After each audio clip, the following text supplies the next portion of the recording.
Good morning everyone. हम लोग जो देख रहे थे अभी तक दर्पण, उसमें आर्थिकी सेक्शन बचा हुआ है, वो लोग हम देखेंगे।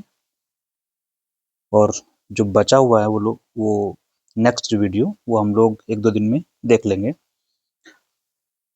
तो शुरू करते हैं। फर्स्ट है आर्थिकी में विकसित भारत जी राम जी योजना। काफ़ी न्यूज में थी। ये अधिनियम है, ये लाया गया है नरेगा की जगह पर। आपको याद होगा मनरेगा करके है, मनरेगा अधिनियम था 2005 का, उसको हटा करके ये लाया गया है। नरेगा अधिनियम की जगह पर विकसित भारत जी राम जी अधिनियम लाया गया है। पर्पज लगभग वही है, जो अंतर है वो अभी हम देखेंगे। इसका फुल फॉर्म विकसित भारत जी आर ए एम, जी राम जी, विकसित भारत, जी फॉर गारंटी फॉर रोजगार एंड आजीविका मिशन ग्रामीण, ये पूरा नाम है इसका। ये जो जी राम जी है, जी ये है, ये राम और ये जी, जी फॉर गारंटी फॉर रोजगार एंड आजीविका मिशन। राम का मतलब रोजगार एंड आजीविका मिशन, ये ग्रामीण के लिए है जी। तो ये कानून है जो लाया गया है, ये अभी लागू भी हो गया है। क्योंकि कोई कानून जब आता है तो उसकी प्रक्रिया क्या है, कोई कानून जब लाया जाता है तो उसको पहले बोलते हैं बिल। कहाँ आएगा? संसद में आता है। बिल संसद में प्रस्तुत किया जाएगा, संसद उसको पारित करती है। पारित करने के बाद कहाँ जाता है?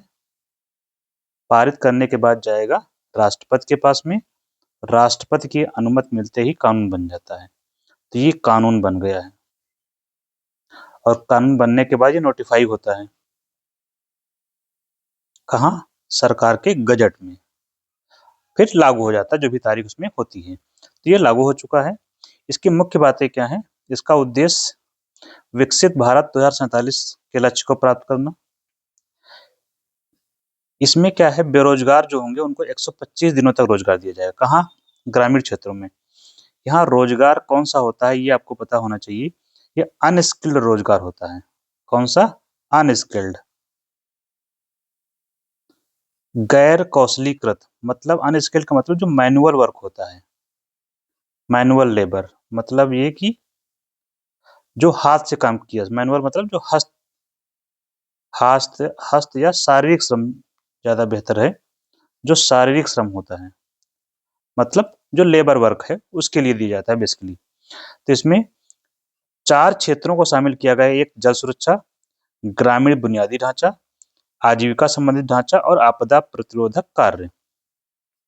जल सुरक्षा में जैसे तालाब वगैरह है, ग्रामीण बुनियादी ढांचा यहाँ पर जैसे सड़क वगैरह है, आजीविका में जो आजीविका से जुड़े हुए काम है, आपदा में जो डिजास्टर जिन क्षेत्रों में जैसे कि गुजरात वगैरह क्षेत्रों में है वहां पर डिजास्टर रोधी कार्य। मजदूरी भुगतान 7 से 15 दिनों में किया जाएगा। ये इसकी मुख्य बातें हैं। यहाँ पर एक आर्टिकल आपको याद रखना है, अनुच्छेद 41, अनुच्छेद 41, उसमें राइट टू वर्क की बात की गई है। इसकी बात की गई है राइट टू वर्क। इसी एक्ट के तहत, आर्टिकल के तहत लाया गया था। राइट टू वर्क मतलब काम का अधिकार। आप लोग लिख लेंगे, मैं हिंदी बोल रहा हूँ, बार बार लिखना थोड़ा सा मुश्किल है। काम का अधिकार इसी आर्टिकल के अनुपालन में नरेगा पास किया गया था और उसके बाद ये आया है। ठीक है। और ये अनुच्छेद 41 किसमें शामिल है? ये डीपीएसपी का पार्ट है, directive principles of the state policy, मतलब भारत के नीति निर्देशक सिद्धांत, भाग 4 में है संविधान के। दोनों के बीच कंपैरिजन आपको पता हो कि बेसिक अंतर दोनों में क्या है। तो पहला था 2005 का कानून, 10 साल बाद चेंज हुआ है, 2025 हो गया है। एक तो 2025 का है, लागू बाद में हुआ, तो 10 साल का डिफरेंस है दोनों के बीच में। पहले 100 दिन की गारंटी दी गई थी, अब कितनी है? 150 दिन का है। सबसे ज्यादा जो आलोचना हो रही है, एक तो ये आपको याद रखना है, गारंटी कितने दिनों की है। दूसरा है मांग, काम मांगने का जो तरीका है। पहले क्या था? डिमांड बेस्ड था, मांग आधारित। मांग आधारित का मतलब, मान लीजिए कोई व्यक्ति है, ये इनको काम की जरूरत है, तो ये जाएंगे प्रधान के पास, गांव के जो प्रधान होगा, कि हमको काम चाहिए, तो उनको काम देंगे। 15 दिन का टाइम कुछ था। अगर 15 दिन में उनको काम नहीं मिलता था तो इनको भत्ता मिलेगा। तो ये काम माँग सकते थे, जब ज़रूरत है साल भर में जब भी ज़रूरत है जाके ले सकते थे। अब ऐसा नहीं है, इस वाली योजना में प्लान्ड बेस कर दिया गया, योजना आधारित। मतलब कुछ श्रेणियाँ फिक्स कर दी गई हैं उसी में। प्लस अगला कौन है यहाँ पर जो सबसे महत्वपूर्ण ये है नेक्स्ट, पूरे साल भर ये काम माँग सकते थे। अब क्या है, जो नई योजना आई है वहाँ पर सीज़न में रोक कर दी गई है। मतलब जैसे कि मान लो धान की कटाई गाँव में चल रही है, तो उस धान की कटाई के सीज़न में इन लोगों को इसके तहत काम नहीं दिया जाएगा। मतलब उस समय ये लोग धान के खेतों में काम करेंगे। इसलिए ये व्यवस्था इसमें की गई है। विशेष रूप से जैसे कि यूपी और बिहार के मज़दूर हैं, जो श्रमिक हैं, वो जाते हैं पंजाब और हरियाणा में इसी सीज़न में कटाई करने के लिए। तो उस सीज़न में इनको काम नहीं दिया जाएगा, सरकार ने ऐसी व्यवस्था की है इसमें। विशेष रूप से इसीलिए की गई है कि एक पर्टिकुलर पीरियड में काम सरकार नहीं देगी। एक तो आपको ये याद रखना है, दूसरा डिमांड बेस्ड हो गया है, डिमांड बेस्ड से प्लान बेस्ड हो गया है। तीसरा ये, और चौथा है पैसा। पैसा का पोर्शन चेंज कर दिया गया। पहले क्या था कि 100% सरकार देती थी, केंद्र सरकार। अभी क्या कर दिया है, 60-40 कर दिया है। 60-40 का मतलब क्या हुआ, ये 60% जो है वो केंद्र देगा, 60% केंद्र देगा और 40% राज्य देगा। मतलब 100 रुपए अगर खर्च होते हैं तो उसमें 60 रुपए केंद्र सरकार खर्च करेगी, 40 रुपए राज्य सरकार खर्च करेगी। और नॉर्थ ईस्ट में और जो हिमालयी राज्य हैं, नॉर्थ ईस्ट और हिमालयी राज्य में जैसे कि आपका उत्तराखंड है, हिमाचल प्रदेश है, जे.एंड.के है, ये शामिल हैं, और लद्दाख वगैरह भी शामिल ही होगा।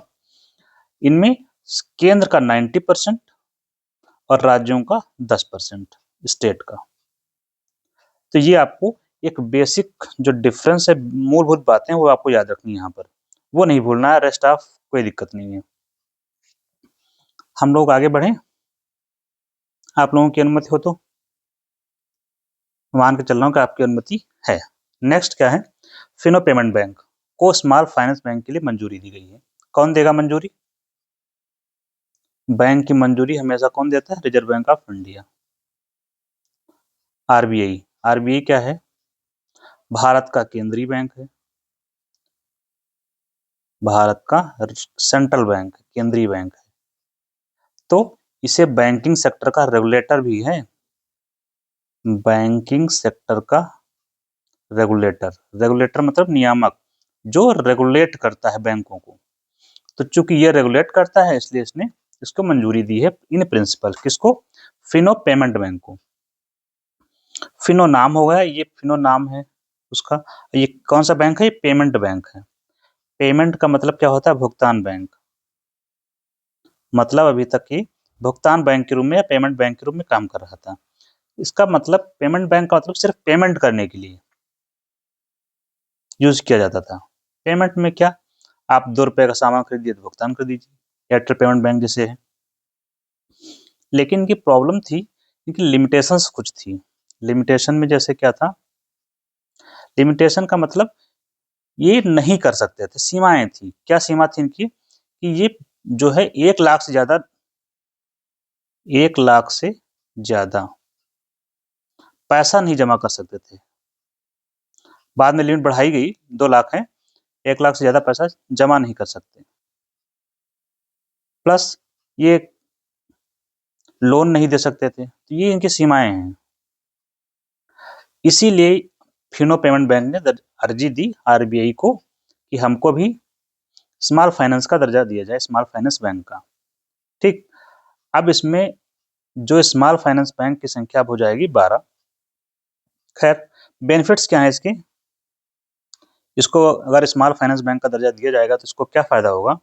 एक तो ये डिपॉजिट एक्सेप्ट कर सकता है। डिपॉजिट एक्सेप्ट मतलब जमा स्वीकार कर सकता है, वो भी बिना लिमिट के। बिना लिमिट मतलब नो लिमिट। WO जो लिखा है, विदाउट लिमिट, नो लिमिट, मतलब जितना पैसा जमा करना चाहते हैं लोग जमा कर सकते हैं। दूसरी बात क्या है, ये लोन दे सकता है। लोन का मतलब होता है ऋण, ठीक है, या क्रेडिट। तीसरा, बैंकिंग सर्विसेज बहुत सारी होती हैं, वो दे सकते हैं। क्रेडिट जैसे कि आपका डेबिट कार्ड जारी कर सकते हैं, लॉकर की फैसिलिटी दे सकते हैं, विल की फैसिलिटी दे सकते हैं, ये सारी चीजें हैं। इसका लाभ क्या होगा कि रूरल क्रेडिट एक्सेस में बढ़ोतरी होगी। ग्रामीण क्षेत्रों में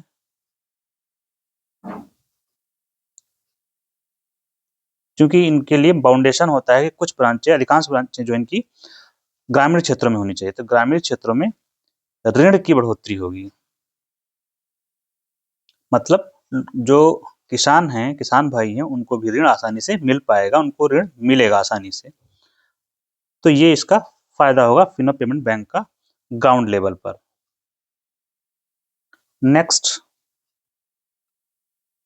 नेक्स्ट है ओमान के साथ सेपा। सेपा क्या है? ओमान के साथ सेपा किसका? भारत के साथ।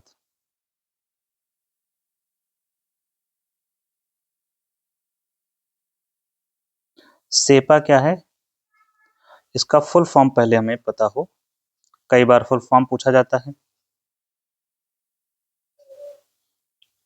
सी for comprehensive,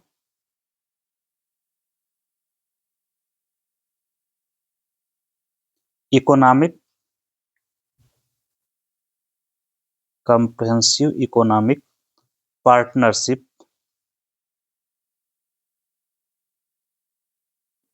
A for agreement, समझौता है। इसको पढ़ के ये समझ में आ रहा है कि यह एक समझौता है, साझेदारी का समझौता है। किस पर आधारित है? अर्थव्यवस्था पर, इकोनॉमिक एग्रीमेंट है। तो यह क्या है? एक प्रकार का एफटीए है। यह एक एफटीए है। अब आपने एफटीए जब पकड़ लिया यहाँ से, तो सारे एफटीए के गुण इसमें आ जाएंगे। एक एफटीए है, एफटीए का मतलब free trade agreement, free trade agreement मतलब हिंदी में मुक्त व्यापार समझौता। इसके गुण क्या होते हैं? फ्री ट्रेड का मतलब क्या? मुक्त व्यापार होगा। लाभ क्या होगा इसका? मुक्त व्यापार। मुक्त व्यापार मतलब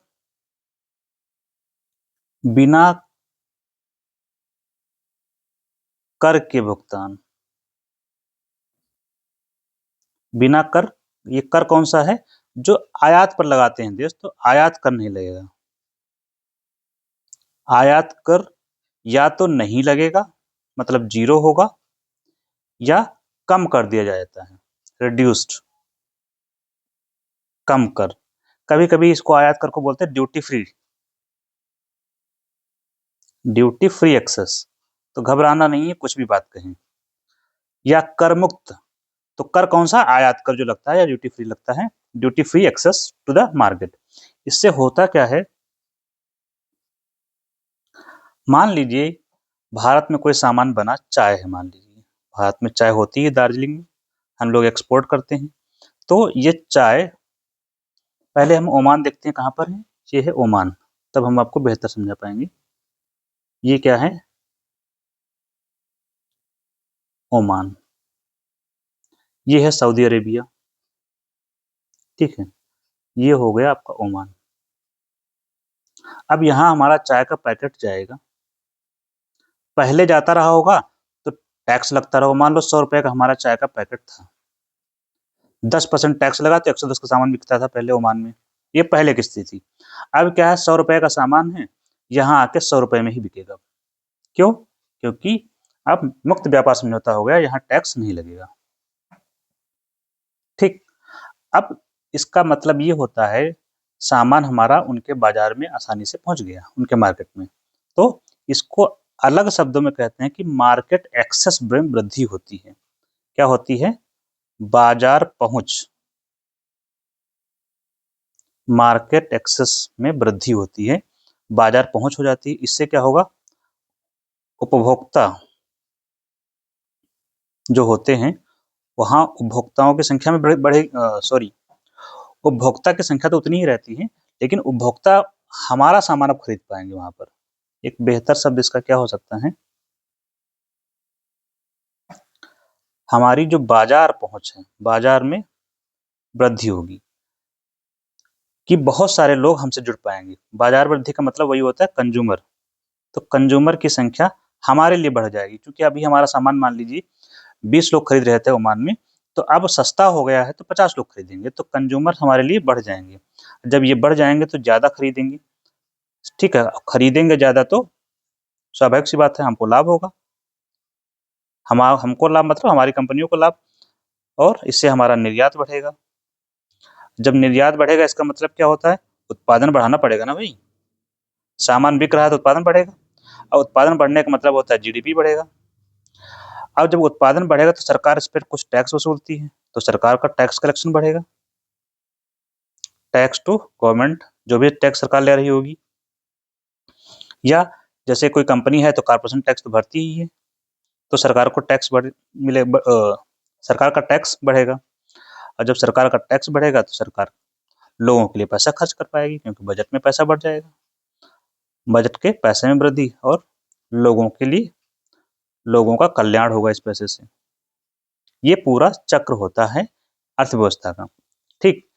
एक उत्पादन यहाँ, दूसरा क्या होगा लिंक इससे, उत्पादन बढ़ेगा तो लोगों को रोजगार भी तो मिलेगा। उत्पादन करेगा कौन, जब ज्यादा उत्पादन होगा तो ज्यादा लोग चाहिए, तो रोजगार वृद्धि। रोजगार वृद्धि होगी, लोगों की आय बढ़ेगी। आय बढ़ेगी तो लोग घर का सामान खरीदेंगे। घर का सामान मतलब, घर से तात्पर्य मेरा यहाँ देश है अपना, तो घरेलू सामान। घरेलू सामान मतलब घर का सामान मत समझिए, देश का सामान समझिए आप लोग। जब अर्थव्यवस्था की हम बात करते हैं तो घर हमारा पूरा देश है, तो देश का सामान बढ़ेगा तो इससे डोमेस्टिक डिमांड बढ़ेगी, अर्थव्यवस्था बढ़ेगी। देश का सामान बढ़ेगा, अन्य सामान खरीदेंगे, उसका प्रोडक्शन बढ़ेगा। तो ये पूरा विशेष साइकिल है जो कि पॉजिटिव वे में है, तो इसका लाभ मिलेगा। एक बात यहाँ पर हमेशा आपको याद रखनी है, क्या मोरल ऑफ द स्टोरी ये है, कभी भी कोई मुक्त व्यापार समझौता होता है तो उसका नाम कुछ भी हो, आपको सिर्फ नाम याद रखना है बस। सेपा हुआ, सीट, जैसे कि यहाँ पर सीटा है, यूके के साथ जो समझौता हुआ उसका नाम रखा गया सीटा, CETA। Full form comprehensive economic and trade agreement. लेकिन ये है क्या, FTA ही है एक प्रकार का, तो सारे गुण यही हैं, सब यहीं शुरू कर देना है, ठीक है। अभी जैसे कि ऑस्ट्रेलिया के साथ हुआ था, उसका नाम क्या था, ECTA। गुण वही हैं सारी चीजें। आपको इसमें एक्स्ट्रा क्या ध्यान देना होता है, जब भी कोई समझौता होता है, टैरिफ ड्यूटी कितना लग रहा है हमें फ्री। अच्छा, जब जैसे हमने यहाँ टैरिफ लिखा तो इसका मतलब दूसरा शब्द इस्तेमाल करते हैं, जैसे बिना कर के दूसरा शब्द इस्तेमाल करते हैं टैरिफ फ्री। इंग्लिश में आप पढ़ेंगे तो कहेंगे tariff free access to market. इसका मतलब भी वही है, टैरिफ का मतलब होता है, चूंकि जो टैक्स लगाया जाता है वस्तुओं पर उसको बोलते हैं टैरिफ, इसलिए बोला जा रहा है टैरिफ फ्री। तो इसका हिंदी में मतलब वही है, बिना कर के व्यापार या कर मुक्त व्यापार, ठीक है। तो tariff free, duty free, import duty free, बात एक ही है। दूसरा आपको यहाँ पर जो ध्यान रखना होता है जब भी समझौता कोई होता है, कि कौन से प्रोडक्ट्स हैं जो आउटसाइड FTA से बाहर रखे गए हैं। तो सेंसिटिव प्रोडक्ट्स जो होते हैं हमेशा FTA से बाहर होते हैं। सेंसिटिव प्रोडक्ट कौन से होते हैं, तो हर देश के अपने अपने होते हैं। जैसे कि हमारे यहाँ क्या है, जो सेक्टर है, AG सेक्टर, एग्रीकल्चर सेक्टर, कृषि सेक्टर जो, जैसे डेयरी है, तो इनको बाहर रखा जाता है। होता क्या है कि भाई बाहर से सस्ता सामान आएगा तो हमारे लोगों को नुकसान होगा, जो हमारे डेयरी को जो दूध उत्पादन करने वाले जो किसान हैं। तो कुछ प्रोडक्ट्स को बाहर रखा जाता है, तो उन पर आप थोड़ा सा फोकस बना के रखिए कि किनको बाहर रखा गया है। रेस्ट ऑफ थिंग सेम है, हर समझौते का वही है। अब हम यहाँ पर पहुंचते हैं इन सब चीजों से अलग, थोड़ी सी आपको ज्योग्राफी की जानकारी हम देते हैं। जैसे ये है ईरान, और यहाँ पर एक संधि होती है जिसको क्या बोलते हैं, ये आपकी हो गई फारस की खाड़ी, पर्शियन गल्फ या फारस की खाड़ी। और यहाँ पर एक जो संधि है उसका नाम है हार्मुज संधि, हार्मुज स्ट्रेट। और यहाँ फारस की खाड़ी इस तरफ है इंडियन ओशन, तो या अरब सागर, दोनों को जोड़ने काम करती है। ये बहुत जरूरी इसलिए होता है क्योंकि बहुत ही सकरा मार्ग है ये। तो ये सकरा जो भी मार्ग होता है वो चौक पॉइंट होता है। चौक पॉइंट मतलब कभी भी कोई बंद कर दिया तो क्या होगा, गर्दन दबा दी तो क्या होगा, इसीलिए यहाँ कन्फ्लिक्ट होता है। तो ये चौक पॉइंट जरूरी क्यों है, क्योंकि ये यहाँ से होता है ऑयल का व्यापार। क्या होता है? ऑयल ट्रेड होता है, ऑयल। अब ऑयल व्यापार से तात्पर्य क्या है? यहाँ ईरान का ऑयल इसी से गुजरेगा, सऊदी अरेबिया यहाँ पर ये जो है इसका ऑयल यहीं से जाएगा, ये इराक का ऑयल यहीं से गुजरेगा, ठीक है, इनका यहीं से गुजरेगा, यूएई भी यहीं पर है, उसका ऑयल यहीं से गुजरेगा। अगर इसको बंद कर दिया जाए तो यहाँ पर क्या होगा? ऑयल का जो निर्यात हो रहा है या आवागमन हो रहा है, व्यापार, वो बाधित होगा। मतलब अगर उसको बंद किया जाता है तो निर्यात हो जाएगा कम। किसका? ऑयल का। निर्यात कम होगा, इसका मतलब सप्लाई कम। किसकी सप्लाई? ऑयल की। और जब सप्लाई कम होती है तो प्राइस बढ़ जाता है। ठीक है, ये अब लिंक है। ऑयल की प्राइस बढ़ेगा तो इन्फ्लेशन बढ़ जाएगी ऑटोमेटिक। अब हम लोग चलते हैं आगे। यहाँ पर एक संधि है जिसको बोलते हैं बॉबल मंडे, वो आप लोग पढ़ेंगे। फिलहाल आगे चलते हैं। नेक्स्ट क्या है? एनएसओ एडीबी द्वारा जीडीपी वृद्धि दर का अनुमान 8.2%। एनएसओ तो आप लोग जानते हैं, नेशनल स्टैटिस्टिकल ऑफिस। एडीबी भी आप लोग जानते हैं, दोनों को हमने मर्ज कर दिया है basically. Asian development bank, ASIAN, Asian development bank, जिसका हेडक्वार्टर है मनीला में। इसने भी कहा है, अनुमान लगाया भारत का, कुछ होगा, हमें अनुमान का परसेंटेज से कोई खासा लेना देना नहीं है कि हमारा एनएसओ से लेना देना रहता है। लेकिन इनकी एक वो आती है रिपोर्ट जिसको बोलते हैं एशियन इकोनॉमिक आउटलुक, तो जो मैचिंग के लिए आता है वो याद रखेंगे आप लोग। एनएसओ के द्वारा डाटा पब्लिश किया गया, डेट से है ये डेटा पब्लिश्ड बाय एनएसओ। हम एनएसओ पर फोकस करेंगे, ठीक है। एनएसओ क्या है? National statistical office. कौन सा मंत्रालय? मोस्पी, सांख्यिकी एवं कार्यक्रम कार्यान्वयन मंत्रालय के अंतर्गत काम करता है। सांख्यिकी कार्यक्रम एंड कार्यान्वयन मंत्रालय, इसके अंतर्गत काम करता है एनएसओ, और वो डाटा जारी करता है जीडीपी का। जीडीपी क्या होता है? जीडीपी का full form gross domestic product. Very simple. अर्थव्यवस्था अगर समझनी है तो सबसे पहले आपको जीडीपी अगर पता होगी तो आपको लगभग चीजें समझ में आनी आसान हो जाती हैं, क्योंकि सारा केंद्र में जीडीपी ही है। क्या ये जीडीपी? प्रोडक्ट लिखा हुआ, डोमेस्टिक लिखा हुआ। डोमेस्टिक मतलब घर के अंदर, घरेलू, जो मैं कहता हूँ ना घर की सामान, तो ये घरेलू का मतलब यही है। हमारा देश क्या है? हमारा देश ही हमारा घर है, तो घरेलू का मतलब है भारत। प्रोडक्ट का मतलब जानते हैं, उत्पाद। कोई भी उत्पाद हो सकता है। उत्पाद भी दो प्रकार के होते हैं, वस्तु उत्पाद हो सकती है या सेवा उत्पाद हो सकता है। वस्तु उत्पाद का एग्जाम्पल आप कुछ भी ले सकते हैं, चिप्स से लेकर के कोई मशीन ले लीजिए, कुछ भी ले लीजिए, जो चीज बनाई जा रही है, जो आपको दिख रही है, वो वस्तु है। सेवा में जो चीज आपको नहीं दिखती है, जैसे हम लोग सॉफ्टवेयर का एक्सपोर्ट करते हैं, ठीक है, हम लोग टूरिज्म का एक्सपोर्ट करते हैं, जैसे लोग टूरिज्म के लिए आते हैं तो सर्विसेज एक्सपोर्ट करते हैं, ये सेवाएं हैं। तो इस शब्द से ही अगर हम मतलब निकाल लेते हैं, भारत के अंदर, ये भारत हो गया, तो भारत के अंदर निर्मित होने वाला उत्पाद, चाहे वस्तु हो चाहे सेवा, इसकी कुल कीमत कितनी है? कुल कीमत वही है जीडीपी। मतलब भारत के अंदर बनने वाले वस्तुओं और सेवाओं की कुल कीमत निकाल ली जाए तो वो जीडीपी बन जाता है, ठीक, एकदम सिंपल परिभाषा। लेकिन एक पॉइंट आता है कि कब कब तक? 1947 से निकाल लिया जाए, ऐसा नहीं है। एक साल में, एक साल में जितनी वस्तुएं और सेवाएं हमने बनाई, हमारे देश ने बनाई, उसकी कीमत जो भी होगी वो जीडीपी कहलाती है। एक साल में पीरियड हमें स्पेसिफाई करना पड़ेगा, तो हो जाएगा वो जीडीपी, ठीक है। लेकिन जब आप ये वस्तुएं और सेवाएं जब बना रहे होते हैं, जैसे सॉफ्टवेयर कंपनी है, सॉफ्टवेयर बनाती है, टूरिज्म वाले में क्या, होटल चलाते हैं, टूरिज्म में होटल आएगा, होटल है, रेस्टोरेंट है, ये सब आते हैं। तो जैसे यहाँ पर आपको बेहतर समझ में आएगा, मान लीजिए आप ये कोई कंपनी है जो चिप्स बनाती है, हम चिप्स का एग्जांपल लेते हैं, ठीक है। चिप्स है तो उसमें मशीन भी लगी होगी, कोई ना कोई मशीन होगी। अब मशीन आपने खरीदी थी 1000 रुपए की। अब मशीन से हमने बनाई चिप्स, कितना, 1 साल तक चिप्स बनाया। उसके बाद क्या हुआ, इस मशीन की वैल्यू क्या हो जाएगी, घट गई। अब ये मशीन की कीमत हो गई 800 रुपये। कोई 1000 रुपये में तो नहीं खरीदेगा। फिर इसी दौरान मशीन का रिपेयरिंग भी करवाना पड़ेगा। रिपेयर में आपका खर्च हो रहा है, मान लीजिए कि 100 रुपये आपका रिपेयरिंग खर्च हुआ।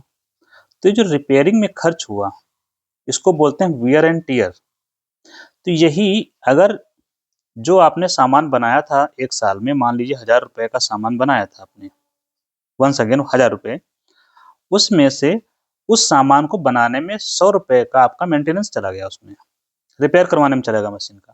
तो ये 100 रुपये क्या करेंगे, इसमें से माइनस कर देंगे, तब बचेगा 900 रुपये। सामान बना आपका 900 रुपये का। इसको बोलते हैं नेट डोमेस्टिक प्रोडक्ट। ग्रास में से घटाया तो बचा नेट डोमेस्टिक प्रोडक्ट। घर की बात हमारी सारी हो रही है इसमें। घर क्या है हमारा, घर है हमारा भारत। अब भारत, इस ये जो घर है हमारा भारत के जैसा, ये यहाँ पर दो चीजें हैं। एक तो ये भाई साहब रहते हैं, वी इंडियन, हम भारत के लोग। एक ये भी हो सकता है कुछ लोग विदेशी भी हों, एक लाल वाले जिनसे हमें खतरा हो, खतरा नहीं होता। तो दो तरह के लोग भारत में रहते हैं। ये हो गए भाई साहब कौन से, विदेशी। हम लोग तो इंडियन हैं ही। ये भी भारत में रह रहे हैं, ये भी तो उत्पादन कर रहे होंगे, इनकी कोई कंपनी भारत में लगी हुई है, उत्पादन कर रही है, ये भारत में काम कर रहे हैं, उत्पादन हो रहा है, तो इनका सामान भी इसमें जुड़ा होगा जीडीपी में। हम ये नहीं देखेंगे कौन व्यक्ति भारत का कौन का बाहर का है। हमारे भारत के अंदर अगर कोई रह रहा है, उसके द्वारा जो भी काम किया जाएगा वो हमारी जीडीपी का हिस्सा है। To be clear. नेक्स्ट आता है जीडीपी का एडवांस वर्जन, जीएनपी, जहां पर आपको कंफ्यूजन होता है काफी लोगों को। एन है यहाँ पर नेशनल प्रोडक्ट, बाकी सब वही है, आपको इस पर ध्यान देना है। सारी परिभाषा से कहाँ के लोगों को जोड़ना है, उत्पादन। नेशनल, नेशनल का मतलब हो गया भारतीय, भारत राष्ट्र की बात करेंगे हम। मतलब ये, जैसे कि ये भारत है हमारा, ये हो गया भारतीय और ये हो गए विदेशी, है ना। अब इसमें क्या हुआ, नेशनल वाले में क्या करना है, हमें हमें सिर्फ इनका जोड़ना है, भारत के लोगों का, इनका नहीं जोड़ना है, इनको भेजो बाहर। I don't need this. ये भारत में रहकर उत्पादन कर रहे हैं, लेकिन हम जब जीएनपी का कैलकुलेशन करेंगे तो केवल भारतीयों का करेंगे, जो भारतीय कंपनी है, जो भारतीय लोग, इनका नहीं करेंगे। तो जीडीपी में से इनका हिस्सा घटाना पड़ेगा। अगर हम जीडीपी से निकालेंगे तो जीडीपी से इनका हिस्सा घटा दो, इनका जो विदेशी हैं।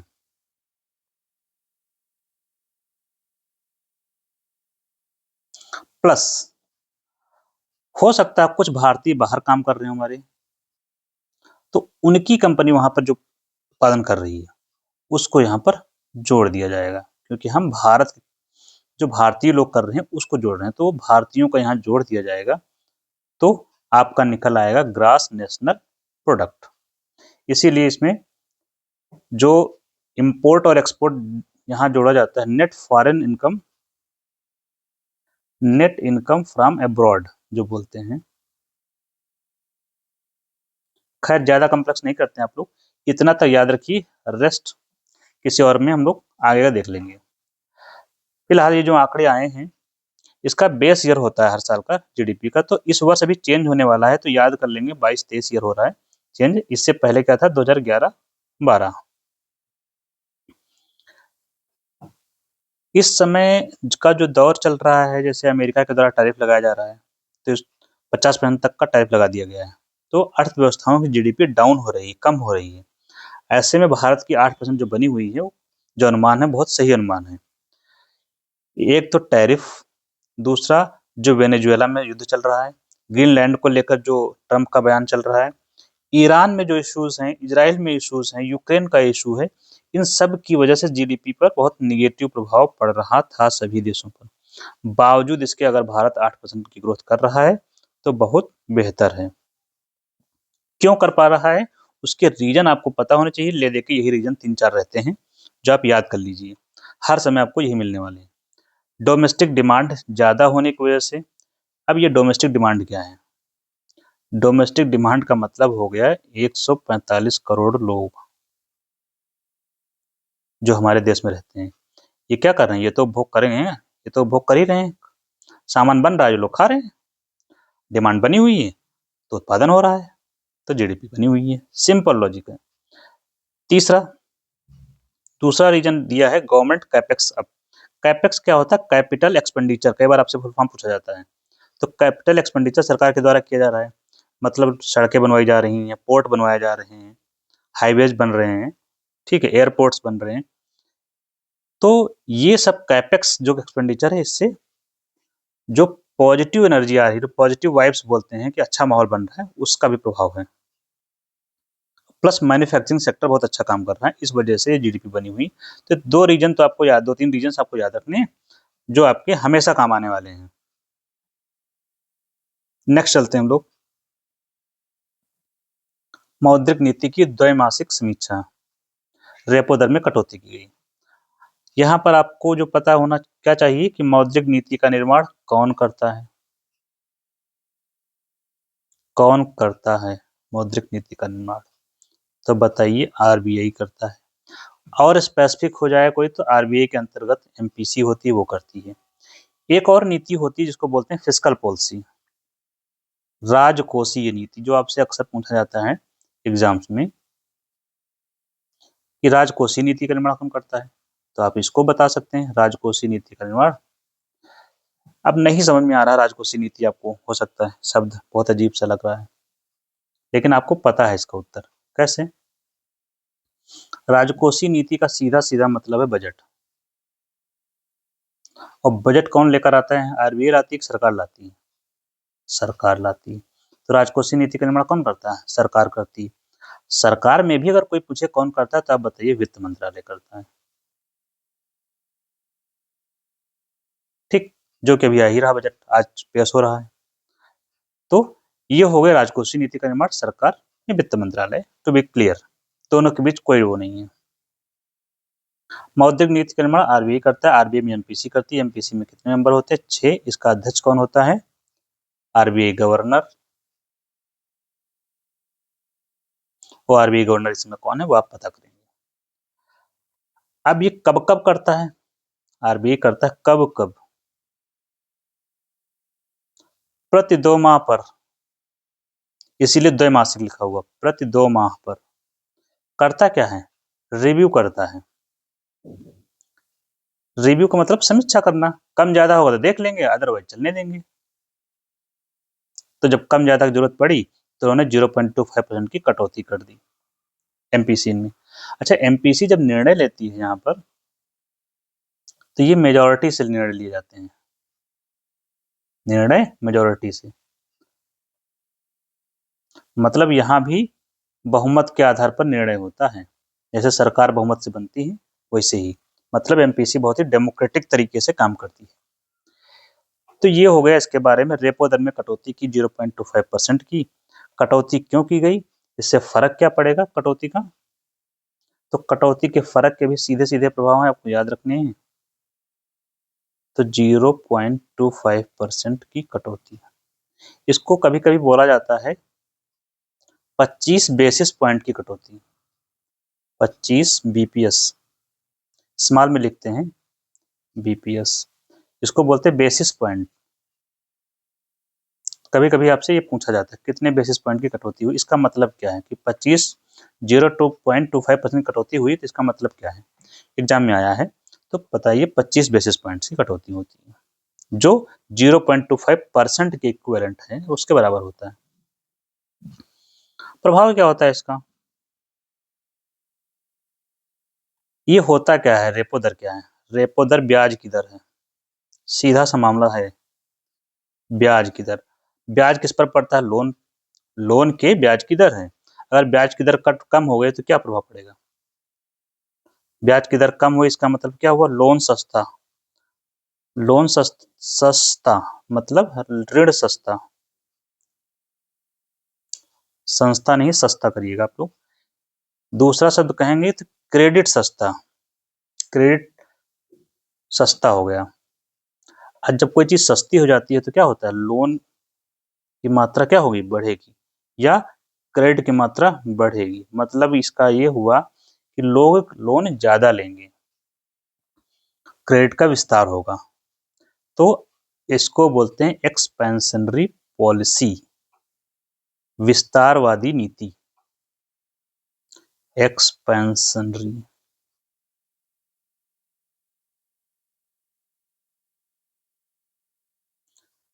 तो इसका प्रभाव क्या होगा? ब्याज की दर कम हुई तो इससे लोन पर ब्याज की दर कम हो जाएगी, तो सस्ता लोन मिलेगा तो लोग लोन ज्यादा लेंगे, या क्रेडिट, और लोग लोन जब ज्यादा लेंगे तो डिमांड बढ़ेगी। इसके आगे का चक्र ये है। किसकी डिमांड? वही दो ही चीजें हैं, वस्तु प्लस सेवा। और इसकी डिमांड बढ़ेगी तो अर्थव्यवस्था चलेगी, वही जीडीपी बढ़ेगी। सारा चक्र आप आगे जोड़ लेंगे, हर जगह वही चक्र दोहराना है अर्थव्यवस्था में। रेपो दर आप लोग जानते हैं, ब्याज दर है। पहली बात तो ब्याज दर है, जो बता ही चुके हैं। लेकिन किसको कौन ब्याज देता है? तो आरबीआई जो होता है, और एक तरफ होते हैं बैंक। तो ये जो बैंक है, जैसे कि आपका एसबीआई है या प्राइवेट बैंक है एचडीएफसी, इनको अगर लोन चाहिए तो आरबीआई से लोन लेते हैं, और उस पर जो ब्याज पड़ता है वो दर होती है रेपो रेट की। मतलब हम लोग जो लोन लेते हैं बैंक से, तो बैंक आरबीआई से लोन लेते हैं, वही हमको देते हैं। तो बैंक अगर यहाँ से लोन सस्ता मिलेगा इनको, तो हमको भी तो लोन सस्ता देंगे ना ये लोग। क्लियर? व्यवहारिक रूप से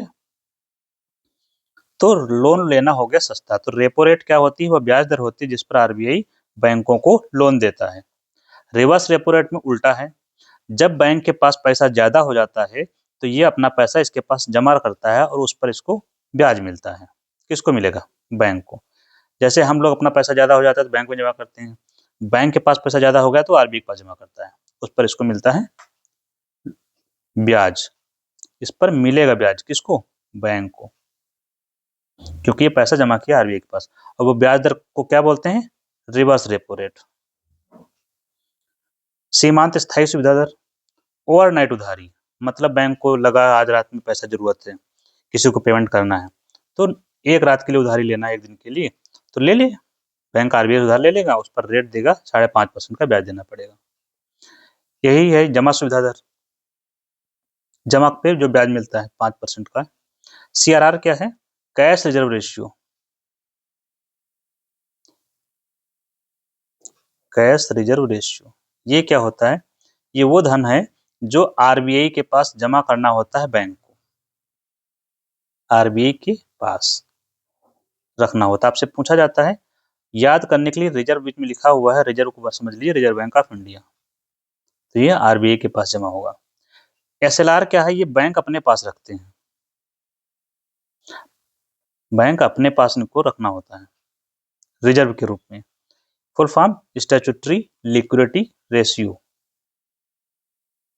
स्टैट्यूटरी लिक्विडिटी रेशियो, RATIO। ये अपने पास रखते हैं किसका? इन दोनों में एक चीज जो है, किसका? बैंक के पास जितना जमा है, मान लीजिए कि रोज 100 ले रहे हैं, आज 200 लेते हैं हम लोग एग्जाम्पल में, 1 लाख रुपए जमा हुआ, तो 1 लाख में से 3%, मतलब 3,000 रुपए सीआरआर हो जाएगा 3 के, और 18,000 एसएलआर हो जाएगा। मैंने 1 लाख का एग्जाम्पल लिया। तो ये पैसा उधारी में यूज नहीं कर सकते, मतलब किसी को उधार नहीं दे सकते हैं। 21,000 रुपए इनका फ्रीज हो जाएगा, बाकी बचा जो 79,000 वो यूज कर सकते हैं बैंक किसी को लोन देने में। तो होप सो आप लोगों को समझ में आ गया होगा, बट आई थिंक आप लोगों को रिस्पॉन्ड करना चाहिए कि कहाँ पर कोई इशू आ रहा है समझने में, या समझाने में, दोनों चीजें, तो हम बेहतर आपको अगली बार बता पाएंगे, कहीं पर आप अगर नहीं समझ पा रहे हैं तो। क्योंकि जो हमारा और आपके बीच का जो वार्तालाप है एक यूनिडायरेक्शनल है, एक दिशी है, तो हमें नहीं पता चल पाता कि आप लोग कहाँ तक समझ पा रहे हैं। तो अगर आप रिस्पॉन्ड करेंगे थ्रू कमेंट्स तो हमें समझ में आएगा कि आप कहाँ तक समझ पा रहे हैं हमारी बात को या नहीं समझ पा रहे हैं, दोनों चीजें। तो हम आपको अगली बार और बेहतर से समझाएंगे। चलिए आगे बढ़ते हैं। कोपरा के न्यूनतम समर्थन मूल्य में वृद्धि हो गया है 12,027 रुपए पर क्विंटल। क्विंटल आप लोग जानते होंगे 100 kg के बराबर होता है, 100 kg के बराबर होता है 1 क्विंटल। तो इसका प्राइस 11,582 से बढ़ाकर 12,027 कर दिया गया है, जो आपके लिए बिल्कुल भी जरूरी नहीं है, एग्जाम में बहुत रेयर पूछा जाता है। कोपरा आप लोग क्या होता है? कोपरा आप लोग जानते होंगे नारियल, वही है कोपरा। कोपरा, नारियल को इंग्लिश में बोलते हैं कोपरा, COPRA, दिस इज नारियल। और नारियल भारत में कहाँ होता है?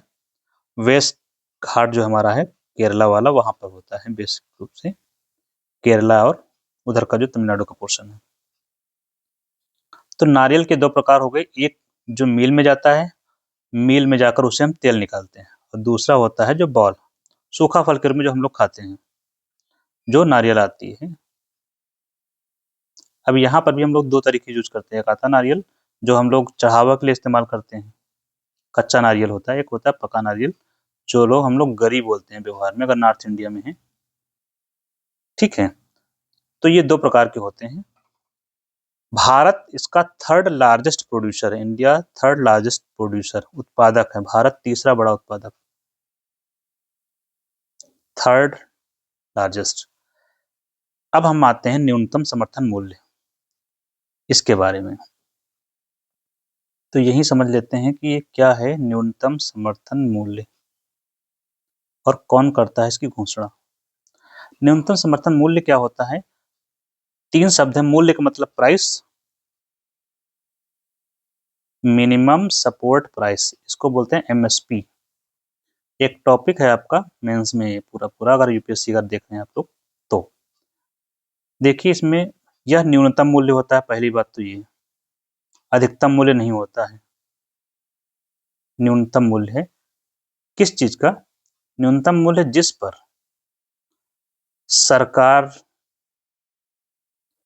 खरीदारी करती है, किसकी? वही सामान की, यहाँ पर कोपरा है, खरीदारी करती है।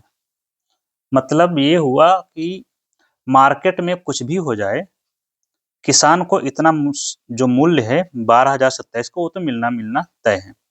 तो अश्योर्ड प्राइस है, सुनिश्चित है, क्योंकि गारंटी दे रही है सरकार। क्या है? अश्योर्ड प्राइस है या गारंटीड प्राइस है, सरकार तो गारंटी दे ही रही है। मार्केट में कुछ भी हो जाए, सरकार इसको 12,027 में खरीदेगी, तो न्यूनतम मूल्य है, अश्योर्ड प्राइस है, गारंटीड प्राइस है। तो ये इसका फायदा क्या होता है कि इससे किसान हो जाते हैं सुनिश्चित, क्या बोलते हैं, किसान अश्योर हो जाते हैं, मतलब किसान को एकदम भरोसा हो जाता है, अश्योर मतलब भरोसा हो जाता है कि भाई इतना पैसा मिलेगा 12,027 रुपए, तो अब हम नारियल की खेती आराम से शुरू करेंगे और इतना पैसा हमको आराम से मिल जाएगा। तो किसानों को कोई डर नहीं रहेगा कि पैसा अगर 12,000 से 10,000 में बिका तो क्या होगा। तो किसानों को नुकसान का जो डर है वो खत्म हो जाएगा, तो नुकसान की गारंटी है बेसिकली ये मिनिमम सपोर्ट प्राइस। ठीक, दूसरा क्या है इसका, इसके बारे में कि ये कौन रिकमेंड करता है? CCEA सॉरी CACP रिकमेंड करता है इसको, commission for agricultural cost and price, कृषि और मूल्य लागत आयोग, ये रिकमेंड करता है। अनुशंसा, रिकमेंड करना, अनुशंसा करता है, हिंदी में अनुशंसा, कि भाई ऐसा होना, अनुशंसा का मतलब ऐसा कर दिया जाए या ऐसा होना चाहिए। किसको अनुशंसा करेगा? CCEA को, cabinet committee on economic affair, ये क्या करती है, ये अप्रूव कर देती है, ये अप्रूव करती है, ये अप्रूवल अथॉरिटी है, मतलब अनुमोदित करती है। तो आपसे अब पूछता है कोई कि अंतिम रूप से एमएसपी का अनुमोदन कौन करता है, तो बताइए CCEA। अनुशंसा कौन करता है, तो CACP। गठन 1985। अंडर द मिनिस्ट्री, स्वाभाविक सी बात है, कृषि मंत्रालय। कृषि मंत्रालय का नाम आजकल बदला हुआ है, कृषि और किसान कल्याण मंत्रालय हो गया है, तो आप कृषि मंत्रालय याद रखें, तो याद ही रहेगा। तो ये हो गया इसका चक्र यहाँ तक। और एमएसपी के बारे में चाहे सरकार हर साल घोषित करती है रबी की, खरीफ की, तो यही स्टोरी रहती है, एक बार याद करेंगे हमेशा के लिए रहेगा। एमएसपी सरकार ने कसम खा रखी है, सॉरी वादा किया, कसम नहीं, कसम खाई है कि हम इतना तो देंगे ही देंगे, 50%। तो सरकार देती है 50%। जैसे कि लागत अगर किसी किसान की आ रही है 100 रुपए, तो सरकार उसका मूल्य घोषित करेगी 150 रुपए। मतलब ये कि 50% का लाभ तो निश्चित है, लाभ निश्चित। ये सरकार ने कसम खाई और पूरा भी कर रही है, ठीक, सरकार का वादा है। अब 50% किसका निकालते हैं, आपको ये भी पता होना चाहिए, लागत का। लेकिन लागत कौन सी लागत है, ये आपको पता हो, क्योंकि ये आपसे एग्जाम में पूछा जाता है। लागत ये है, ऑल इंडिया, इंडियन नहीं होगा, all India weighted average cost of production. लागत जो उत्पादन की जो लागत होती है उसका एवरेज निकालते हैं, एवरेज कास्ट ऑफ प्रोडक्शन। और उसमें भी वेटेड, भार, वेट दे के उसको कैलकुलेशन किया जाता है, तो उसको बोलते हैं वेटेड एवरेज। हिंदी में आएगा भारित औसत उत्पादन लागत। भारित का मतलब होता है कि उसको वेटेज दिया जाता है, जैसे कि कास्ट ऑफ प्रोडक्शन जब होता है, निकालते हैं, जैसे जैसे कास्ट ऑफ प्रोडक्शन, उत्पादन लागत, हिंदी में उत्पादन लागत। तो कास्ट ऑफ प्रोडक्शन या उत्पादन की लागत निकालोगे तो कैसे निकालेंगे, देखिए वहां पर बीज लगते हैं, ठीक है, श्रमिक लगते हैं, मशीनरी लगती है, ठीक है, आपका लैंड लगता है, इसके अलावा आपका फर्टिलाइजर है, पेस्टिसाइड है, ये सारी चीजें, तो सबको एक वेट असाइन किया जाता है कि 5% इसका, 10% इसका, 8% इसका, ऐसे इसी को, इसका एवरेज निकाला जाता है, इसीलिए बोलते हैं इसको weighted average cost of production. हमेशा आप चाहे कोई भी इंडेक्स देखेंगे, इन्फ्लेशन देखते हैं, वहां भी वही है, वेटेड एवरेज निकाला जाएगा। तो ये आप कॉमन रखिए, अर्थशास्त्र में अगर पढ़ रहे हैं, जनरली आपसे सामान्य एवरेज नहीं पूछा जाएगा, ये वेटेड एवरेज पूछा जाता है, तो इसको याद रखेंगे। रेस्ट ऑफ थिंग आपको पता है, किसी में और डिस्कस करेंगे जब एमएसपी अगला आएगा तो। नेक्स्ट, मैक्सिको द्वारा आयात पर 50% टैरिफ। टैरिफ का मतलब वही, वंस अगेन, इंपोर्ट ड्यूटी या आयात कर।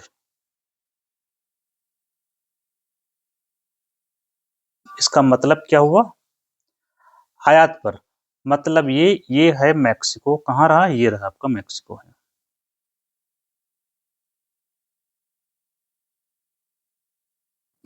अब यहाँ कोई भी सामान अगर जाएगा जिसकी कीमत मान लीजिए कि 1000 रुपए की सामान है कोई, तो अब यहाँ अंदर बिकेगा या 1500 में सामान बिकेगा, कहाँ, मैक्सिको के अंदर। क्यों, क्योंकि 500 रुपए सरकार लेगी टैक्स, 50%। कौन सी सरकार, मैक्सिको की सरकार। तो ये मैक्सिको की सरकार को फायदा होगा, मतलब उसका लाभ है, उसको टैक्स मिल रहा है तो लाभ ही है उसका। तो 1500 का सामान जो है बिकेगा। एक, मान लीजिए वही सामान यहाँ पर होगा जो मैक्सिको के अंदर बन रहा है, उसकी कीमत मान लीजिए कि 1200 रुपए है, तो कौन सा सामान ज्यादा बिकेगा, दोनों क्वालिटी बराबर है, स्वाभाविक सी बात है मैक्सिको वाला सामान ज्यादा बिकेगा। यही प्रॉब्लम, इसीलिए ये किया जाता है। इससे क्या कर रहे हैं, इससे होगा कि उनका जो घरेलू उद्योग है, डोमेस्टिक इंडस्ट्री की रक्षा कर रहे हैं, प्रोटेक्ट कर रहे हैं, घरेलू उद्योग की रक्षा, प्रोटेक्शन बोलते हैं इंग्लिश में, ताकि घरेलू उद्योग का विकास हो सके। क्योंकि अगर बाहर से अगर सस्ता सामान देश में आ गया, जैसे अपने यहाँ चाइनीज आता है, तो सारा लोग चाइनीज खरीदते हैं, क्योंकि लोगों को सस्ता सामान चाहिए, क्योंकि लोगों की पर्चेसिंग पावर कम होती है। तो जो भी रीजन हो खैर, तो घरेलू उद्योग की रक्षा करने के लिए मैक्सिको ने आयात पर 50% की टैरिफ की घोषणा की है, जो कि लागू हो गया है जनवरी से। इससे होगा क्या, अब 1000 का सामान 1500 में बिकेगा, तो 1500 में खरीदेगा कोई, क्यों ना लोकल ही खरीद लेगा, सस्ता वाला खरीदेगा। अब इससे क्या होगा, जब इसका मतलब ये हुआ कि आयात कम हो जाएगा, कहीं भी किसी भी देश से हो रहा है तो आयात कम हो जाएगा। आयात कम मतलब उस देश में उत्पादन भी कम होगा उस चीज का, उत्पादन कम मतलब जीडीपी कम। ये तो जीडीपी की समस्या तो है ही, उत्पादन कम का मतलब रोजगार भी तो कम होगा, रोजगार में छटनी शुरू हो जाएगी। क्या होगी, रोजगार में छटनी लिखना था, इसको एक शब्द में कहते हैं लेइंग ऑफ। आपसे पूछा जाता है, छटनी मतलब लोगों को नौकरी से निकाला जाएगा, तो इससे क्या होगा, जब लोगों को नौकरी से निकालेंगे उसको बोलते हैं बेरोजगार में वृद्धि, या बेरोजगारी बढ़ेगी, और ये किसी भी देश के लिए अच्छा नहीं होता है। हमारे लिए तो बिल्कुल भी नहीं अच्छा है, हमारे लिए मतलब देश के लिए। क्यों, क्योंकि हमारे पास इतना अधिक डिविडेंड है, डेमोग्राफिक डिविडेंड, मतलब हमारे पास इतना अधिक युवा हैं, उनको अगर बेरोजगार कर देंगे तो देश का विकास कैसे होगा। तो ये प्रॉब्लम है हमारी, लास्ट की प्रॉब्लम क्या है, ये बेरोजगारी की समस्या, जीडीपी की समस्या, उत्पादन कम होने की समस्या, ये हमारी समस्याएं बनती किसी भी देश के लिए जब टैरिफ बढ़ता है, जैसे ट्रंप ने बढ़ाया, यही प्रॉब्लम है। हर समय अर्थव्यवस्था की यही समस्याएं हैं, जब भी कोई टैक्स बढ़ाता है किसी भी रूप में, किसी भी तरीके से कोई अगर हमारा आयात कम करने का प्रयास करता है तो सेम समस्याएं आनी, इसी वजह से ये प्रॉब्लम्स हैं। इसका निदान क्या होगा, जैसे कि ट्रंप ने जो लगाया है टैरिफ, उसका निदान क्या चल रहा है, सेम निदान इसका भी है। हम जो यहाँ सामान बेच रहे थे, अच्छा ये ऐसा नहीं कि मैक्सिको ने हमारे ऊपर लगाया है, सभी देशों के ऊपर लगाया है जिनके साथ उनका एफटीए नहीं है। देख रहे हैं, एफटीए फिर आ गया, जिन देशों के साथ उन्होंने समझौता नहीं किया है एफटीए का, उन पर लगाया गया।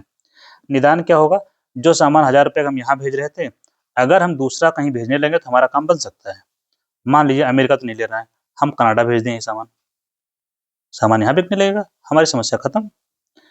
यहाँ के बजाय अगर हम अमेरिका से कुछ समझौता कर लें, यहाँ भेज दें, प्रॉब्लम सॉर्ट आउट।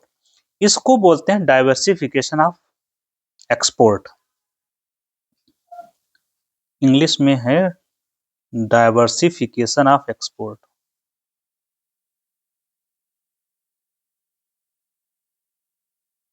हिंदी में क्या बोलेंगे इसको, निर्यात का विविधीकरण।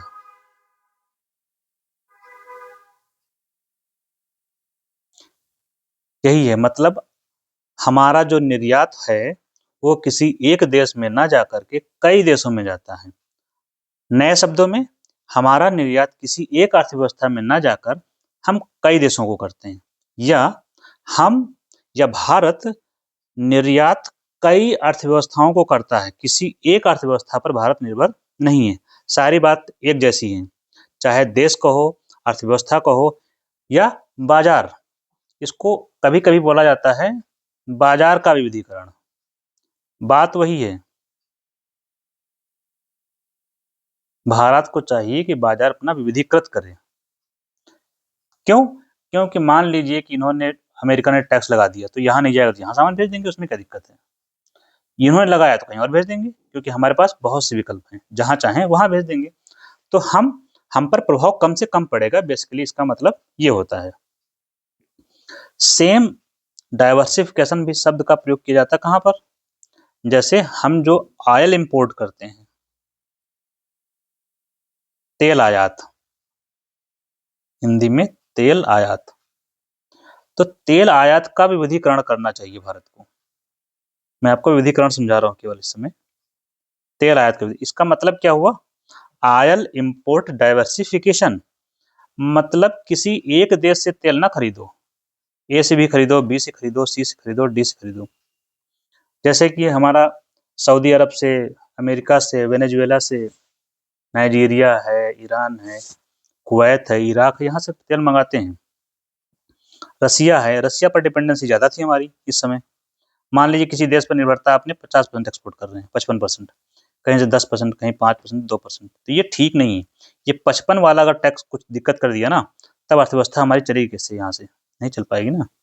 तो इस 55% को कई और देश से मंगाओ, एक देश ई करो, वहां से 15% ले लो, ठीक है। इसी को बोलते हैं आयात का विविधीकरण, या किसी भी चीज का विविधीकरण। यहाँ हम आयात के तेल की बात कर रहे हैं, तो तेल के आयात का विविधीकरण करना। तो हम आगे बढ़ते हैं। होप सो आपको समझ में आया होगा डाइवर्सिफिकेशन हम जो समझाना चाह रहे थे, और नहीं समझ में आया तो आप लोग बताएंगे तो हम अगले में देखेंगे, है ना। नेक्स्ट क्या है, देश की पहली पूर्णतः स्वदेशी हाइड्रोजन चालित यात्री पोत। ये क्या है, हुआ है शुरू कहाँ, वाराणसी में, बनारस। देखो इसमें कई सारी चीजें हैं। पहली बात तो ये पोत है, मतलब जहाज है, शिप है। ये भी कौन सा जहाज है, दो प्रकार के होते हैं, एक होता है कार्गो, एक होता है जो यात्री वाला। तो ये यात्री वाला है, ठीक। अब जहाज भी घर का बना हुआ है, स्वदेशी लिखा हुआ, तो ये जहाज कौन सा है, स्वदेशी जहाज है। इस स्वदेशी जहाज में एक खासता विशेषता ये कि हाइड्रोजन चालित है।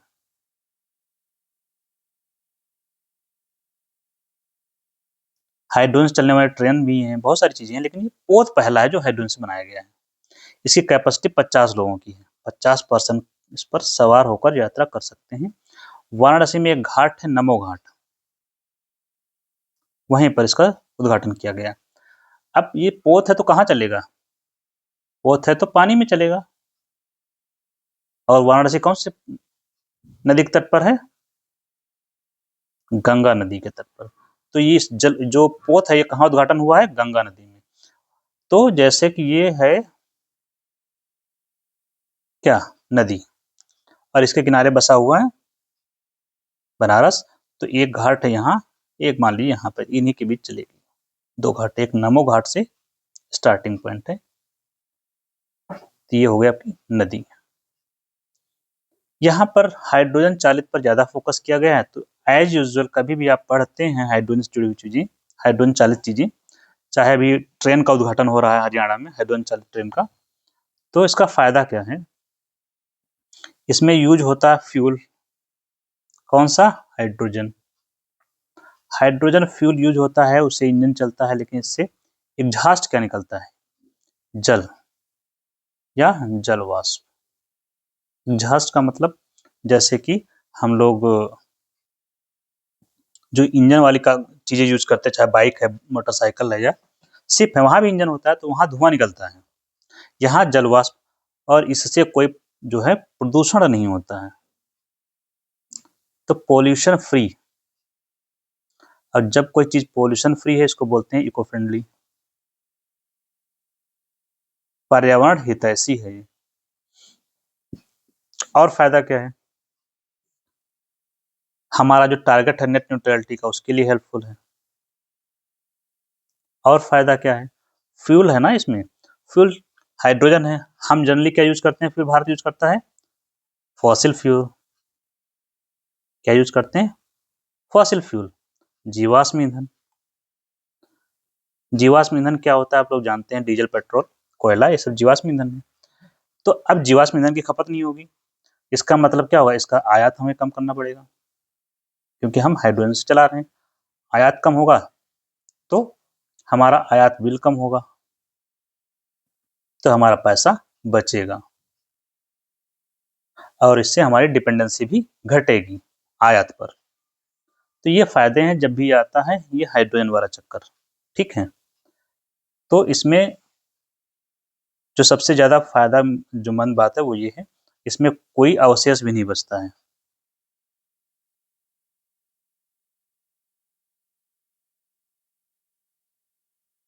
जनगणना के लिए केंद्रीय मंत्रिमंडल की मंजूरी। जनगणना कब से शुरू हो रही है, 2027 से। कौन सी जनगणना, उसके लिए कितना पैसा खर्च होगा, इतना पैसा खर्च होगा, मात्र इतने करोड़ रुपए। ये 8वीं जनगणना है, जनगणना को इंग्लिश में बोलते हैं सेंसस। कौन सी जनगणना है, 8वीं। आज़ादी के बाद की। अदरवाइज अगर जनगणना शुरू कब हुई थी, पहली कब हुई थी? लॉर्ड रिपन के समय, 1800 सॉरी लॉर्ड मेयो के समय।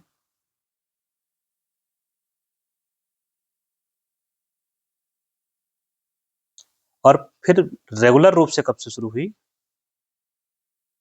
रेगुलर शुरू हुआ रिपन के समय 1881 से, तब से लगातार हुई। उसके बाद हो ही रहा था। फिर जातिगत जनगणना भी शुरू हो गई थी, उसमें जाति जनगणना भी हो रही थी। होते होते कब तक हो गई? हम जब आज़ाद हुए तब तक होती रही, मतलब 1941 तक हुई। कौन सी जनगणना? सारी तो हो ही रही थी, जाति जनगणना भी 1941 तक हुई, लेकिन इसका डेटा पब्लिश नहीं हुआ था 1941 वाले का। तो हमारी जनगणना के जो आंकड़े उपलब्ध हैं कहाँ तक हैं? जाति जनगणना के 1931 तक। अब आप सोच रहे हैं यहाँ तक क्यों है? क्यों? क्योंकि जरूरी बात है। इस बार पहली बार आजादी के बाद पहली बार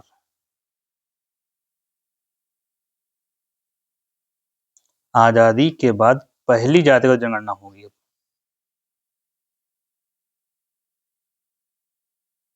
पहली जातिगत जनगणना होगी ये वाली। प्लस ये पहली डिजिटल सेंसस भी होगा, पहला डिजिटल जनगणना, क्योंकि इसमें मोबाइल्स का जो सॉफ्टवेयर है मोबाइल्स का, इसका प्रयोग किया जाएगा। मतलब डेटा सीधे सीधे सॉफ्टवेयर में फिल किया जाएगा।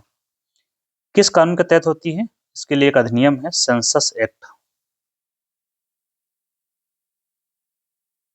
जनगणना अधिनियम 1948। इसके अंतर्गत होती है। करवाता कौन है? एक है registrar general and census commissioner and census commissioner.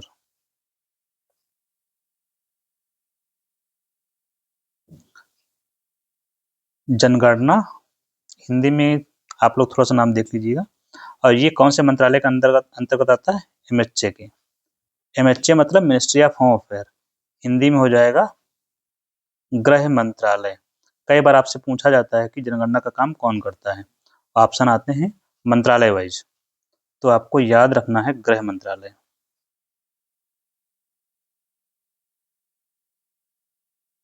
कई बार तो ये भी पूछा जाता है कि सेंसस किसका विषय है।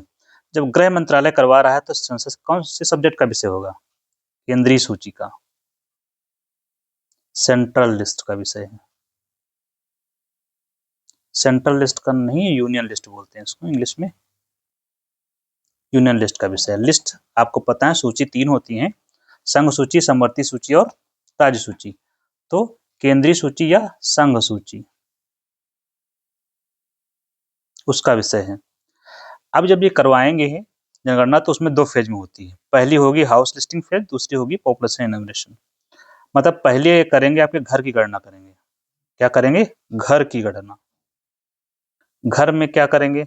आपके घर में बाइक है कि नहीं है, कितना एरिया मकान, मकान का जो एरिया है कितना है, आपके घर में फ्रिज है कि नहीं है, एसी है कि नहीं है, लाइक दिस। ये कुछ सवाल पूछेंगे कि आपके घर में क्या क्या सामान है, आपका घर कितना है, जमीन क्या है, यही सब चीजें रहेंगी इस वाले में, हाउस लिस्टिंग पेज में। दूसरे वाले में जनगणना होगी, वास्तविक जनगणना इसमें होगी। जैसे आपका नाम, पता, जाति, आधार नंबर हो सकता है इसमें रहे, और जो मैंडेटरी ही हो गया लगभग। तो ये सब चीजें पॉपुलेशन इनोवेशन फेज में पता की जाएंगी। और ये करेगा कौन? जो राज्य सरकार के कर्मचारी होते हैं, केंद्र सरकार के कर्मचारी, वो करेंगे और उसके बदले उनको भुगतान मिलेगा, जिसको बोलते हैं स्टाइपेंड। वो स्टाइपेंड यही होगा 11,718 करोड़ रुपए जो इनको दिया जाएगा। तो जनगणना 2027। अच्छा, ये जनगणना होनी थी कब? 2021 में होनी थी, नहीं हो पाई। क्यों? आपको पता है कोरोना आ गया था, कोरोना की वजह से नहीं हो पाई, इसलिए आप करवा रहे हैं 2027 में। यहाँ एक आध बातें और जरूरी हो जाती हैं 2027 की जनगणना। कुछ मामलों में महत्वपूर्ण इसलिए भी है क्योंकि 2027 तक जो लोकसभा की सीटें थी फिक्स थी, तो इसके बाद लोकसभा की सीटें बढ़ेंगी। नंबर 2, महिला आरक्षण। ये था कि जो भी पहली जनगणना होगी उसके बाद इनको आरक्षण दिया जाएगा, तो महिला आरक्षण का मुद्दा भी जुड़ा हुआ है इसी से। महिला आरक्षण कितना दिया गया? 1/3 या 33% का आरक्षण दिया गया महिलाओं को। कहाँ पर? संसद में। बाकी पंचायतों में तो मिला ही हुआ है। तो ये 2 मुद्दे क्रूशियल होंगे। और इसके बाद तीसरा मुद्दा जो आता है वो आता है परिसीमन का, delimitation of boundaries of constituencies. मतलब जो लोकसभा के निर्वाचन क्षेत्र होते हैं, जैसे कि ये यहाँ से एक जो है सांसद चुना जाता है, ये है दूसरा निर्वाचन क्षेत्र। तो इनकी जो बाउंड्री हमने ये खींची है, इन्हीं को पुनः दोबारा से खींचना बोलते हैं परिसीमन करना। अब परिसीमन का काम कौन करता है? परिसीमन आयोग करता है। नेक्स्ट और लास्ट टॉपिक है बीमा क्षेत्र से जुड़ा हुआ। बीमा क्षेत्र में 100% तक विदेशी पदक निवेश ने पोर्टफोलियो निवेश की अनुमति है, पारित किया गया है बिल। विदेशी निवेश की अनुमति 100% एफडीआई। मतलब क्या हुआ? कोई विदेशी कंपनी है, मान लीजिए कि कोई भी कंपनी है, एबीसी फॉरेन की कंपनी है, भारत आए, अपना पूरा सेटअप कर सकती है, यहाँ पर अपनी कंपनी बना सकती है। 100% पैसा लगाए, भारत में अपने इंश्योरेंस बेचे लोगों को, कोई दिक्कत नहीं है। लेकिन इंश्योरेंस जब भी होता है, आपको याद होगा, जैसे बीमा आप जब खरीदते हैं तो बीमा के बदले कुछ पैसे का भुगतान करते हैं। पैसे आप लोग देते हैं किसको? कंपनी को। अब ये कंपनी चाहे विदेशी हो चाहे घरेलू हो, घरेलू का मतलब हमारे देश की, और विदेशी। घरेलू में आप LIC का नाम ले सकते हैं, प्राइवेट कंपनी में ICICI के नाम रख सकते हैं, घरेलू में भी सरकारी या निजी हो सकती हैं, तो हम दोनों नाम लिख लिए। विदेशी में कोई कंपनी आप हो सकता है याद हो, टाटा AIC शायद वेंचर पर है, तो लिख देते हैं। तो आप जो बीमा का पैसा देते हैं इसको क्या बोलते हैं? ये जो आपने पैसा दिया इसको बोलते हैं प्रीमियम। इसके लिए एक शब्द यूज करते हैं ये लोग, इसको ये लोग बोलते हैं प्रीमियम। 6,000 रुपए के आप जिसको किस्त बोलते हैं,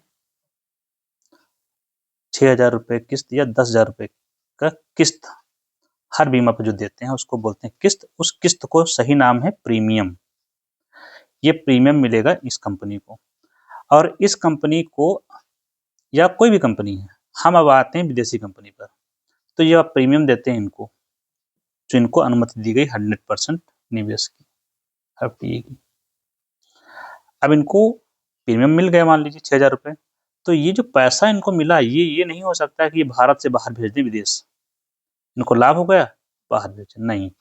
ये 6,000 रुपए इनको जो मिला, इनको करना पड़ेगा हमारे देश में ही निवेश करना पड़ेगा। देश में ही निवेश करिए, मतलब कहीं भी करिए, देश में करिए, आप बाहर पैसा नहीं ले जा सकते, तभी 100% FDI की अनुमति मिलेगी। मतलब समझ गए होंगे आप। इसका फायदा क्या होगा? फायदा इसका ये होगा कि भारत में अब जैसे जो लोग बीमा खरीद रहे थे, बीमा हो जाएगा क्या? बीमा का प्रीमियम सस्ता हो जाएगा। सस्ता हो जाएगा मतलब क्या? प्रीमियम सस्ता हो जाएगा, और सस्ता हो जाएगा तो लोग क्या करेंगे? खरीदेंगे। प्रीमियम कम तो लोग खरीदेंगे क्या? बीमा। और जब लोग खरीदेंगे बीमा तो इससे होगा कि बीमा का विस्तार होगा भारत में। बीमा विस्तार इसको बोलते हैं, इंश्योरेंस का पेनिट्रेशन होगा भारत में।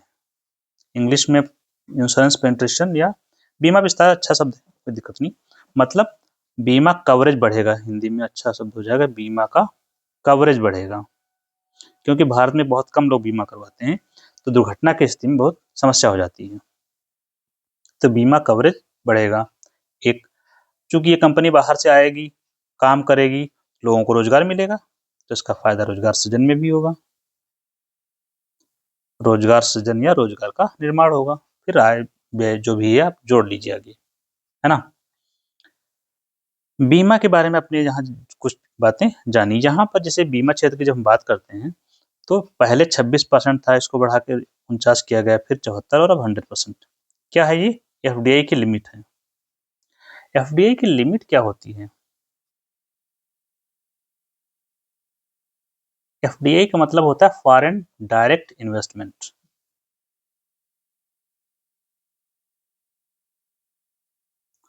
फॉरेन डायरेक्ट इन्वेस्टमेंट, विदेशी प्रत्यक्ष निवेश मतलब विदेशी कंपनी के द्वारा भारत में किया जाने वाला सीधा निवेश कहलाता है एफडीआई। इसकी लिमिट हमने मान लीजिए फिक्स कर दी कि 49%। मतलब ये कि अगर ये भारत है, यहाँ पर कोई कंपनी आना चाहती है विदेश से और उस कंपनी में कुल खर्चा अगर 100 रुपए का है, तो 49 रुपए तो विदेशी कंपनी से ले आ सकती है। यहाँ पर 51 रुपए की व्यवस्था कहाँ से हुई? 51 रुपए की व्यवस्था घर की कंपनी को ही लगेगी। मतलब टाटा की कंपनी मान लीजिए है, तो बाहर की कंपनी है मान लीजिए कि ओरिएंट, तो 49 रुपए ओरिएंट कंपनी देगी, 51 टाटा का देगी, तब 100 पूरा होगा और इससे बनेगी ज्वाइंट वेंचर कंपनी। क्या बनेगी? जेवी कंपनी, संयुक्त उद्यम बनेगा जो यहाँ पर व्यापार करेगा। इसका मतलब ये अधिकतम 49 रुपए बाहर से आ सकते हैं बस।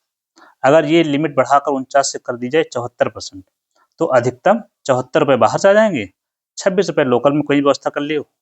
लोकल का मतलब कोई कंपनी मिल जाए। इस तरह से अब कर दिया गया है एफडीआई 100% किसमें? बीमा क्षेत्र में, लेकिन इन्वेस्टमेंट करना पड़ेगा भारत में। Entire premium to be invested in India, ये है यहाँ पर शर्त। अगर पूरा निवेश नहीं करेंगे भारत में तो आपको 100% एफडीआई की अनुमति नहीं है। तो कंडीशन आपको याद रखनी है, बहुत ही जरूरी कंडीशन है ये। ठीक है, इसी के साथ हम लोग खत्म करते हैं। Thank you.